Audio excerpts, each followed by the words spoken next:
I don't have any boogers hanging out or anything, right? This is me, and this is, let's see, this is Alicia, Pat, Charlotte. Okay, then I turned 71, and that was a special year for me. So, here's Alicia, Pat, and Charlotte. Wow. So this is April 27th. We're interviewing Alicia.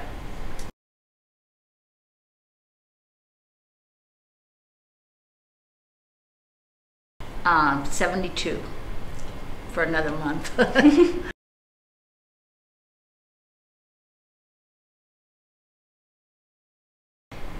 They were born in Southern Oregon. There was a little place called Sam's Valley. You have to look really close to find it on a map, but that's where they were born.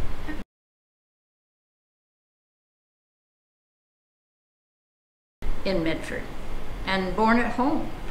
In those days, because it was getting to be, you know, we were in the Depression, and so most of my peers were born at home, which wasn't all that common. You know, people had been going to hospital, but it was just the economy.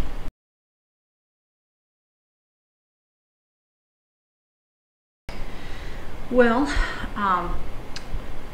at that time, the Medford area, Southern Oregon, was huge for pears, lots and lots of pears, just orchards everywhere. And that was a primary industry of the area. And then of course the packing houses that would be taking care of the pears and the shipping and the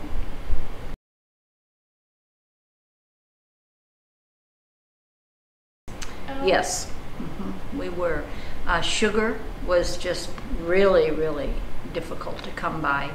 And meat, sometimes that was, we were farmer, you know, my dad had, it was the orchard, but we still had a massive garden. And in those days, if you wanted it the rest of the year, you better can it. And we didn't have a freezer. I mean, a little tiny one in the refrigerator, but not a freezer. You know, a big one that you could put meat and stuff. If you wanted that, you had to rent a locker downtown, and we didn't have that kind of money. So we did have a garden, and so if we ate it in the winter, we had canned it in the summer time. So, but yes, there definitely were. Coffee was another one that was rationed. Now, since I'm a little kid, I don't really care about coffee. But I remember my adult in my family, older ones, parents and aunts and uncles, lamenting because they put a lot of chicory in the coffee to make it go farther, and it had a funny taste to it. It wasn't coffee. It'd never fly at Starbucks.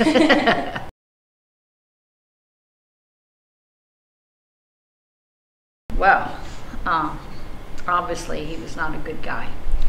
And but in those days, the people supported the government. And so if the government said this is our enemy, then this is our enemy. I remember being shocked to find out that President Roosevelt was in a wheelchair. I didn't learn that till I was, I don't know, I suppose a teenager or something like that. And it just amazed me because they just didn't tell you those kind of things. We weren't, you know, today you know more than you want to know about politicians and presidents and things, but not in those days. And so obviously Hitler was a bad guy, and we didn't know all that was going on with the Jewish community. And I mean, we would have been impotent to do anything about it, but that just wasn't told to us. And so we knew about Japan. We were in war in the Far East, and then we were at war in Europe. So it was a really bad time for people. Everybody had signs in their windows and the stars for, you know, like, and you sure didn't want one that said that you were a Gold Star mother, because that meant that your son, in those days primarily men went in the military, that he'd been killed. And it was very sad. So, but you could just, any street, we were out in the country, but when we would go to town, you would see them in every window. So very sad. I do remember rationing of nylons in those days. And one of the things that women did, now obviously this isn't me because I'm a little kid, but they didn't have nylons, because see, that had to go into the war effort. But they would take an eyebrow pencil and draw a seam up their leg, because in those days they didn't have seamless nylons. And so it would look like they had nylons. Women are pretty entrepreneurial, I think, and we'll figure out a way to get through all of this somehow. But I just thought, wow, that was so different. And clothes, if you wanted something, you really couldn't afford to buy it, and there wasn't a lot, so you made it. And when I was young, a lot of our things were made out of flour sacks, because you would buy flour in big size sacks, and they came with a really heavy cotton, and they would be pastel colors. I remember a lot of things I had were kind of a robin eggs blue or pink or white or ivory colored, those kind of things. And so, you know, I don't know what kids did whose moms didn't sew, but my mom would make our shorts out of it, or a dress, a skirt, whatever we needed. She just made it on a treadle sewing machine. Did you know anybody that had gone into the war? A lot. We had, because we had this big farmhouse, and in Southern Oregon there was a place called Camp White. It still is in existence. It's a veterans thing now. But at that time it was a gathering place for a lot of military people. And so they the military would ask families, if you could host these young men on the weekends, would you do that? Because they were a long ways from home. These are the days before making casual telephone calls. Email was not there.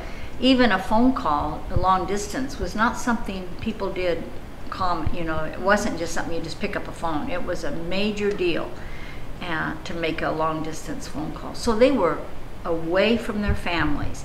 So they would come and stay. I don't know how it was decided who came, but there was always a group of young guys that I'm sure were very handsome and charming and everything. And I had two aunts that were just the perfect age for these guys. And they loved to dance, and you know, the music of World War II and earlier was kind of fun. And so we had this big old farm kitchen with linoleum floors, great for dancing. And I just remember them being there. And then upstairs, and we had a big old farmhouse thing, and the upstairs was unfinished, a bunch of it. We called it the junk room, and it was aptly named. But there were 2 bedrooms upstairs, and then the whole rest of it was unfinished. And we had clotheslines in there and lots of cots set up. And so the guys would just stay over, because if you weren't back on the base by whatever their time was, then they couldn't go, because they would be arrested. So they would just stay over. So we had a lot of them, and I remember my aunts having a great time.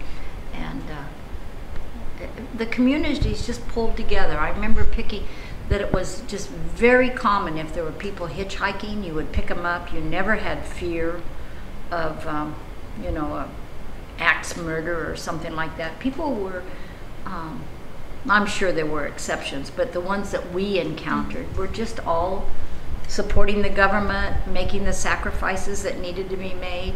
They did what, you know, we didn't question authority at all. At least nobody I knew did. We just went along with the program.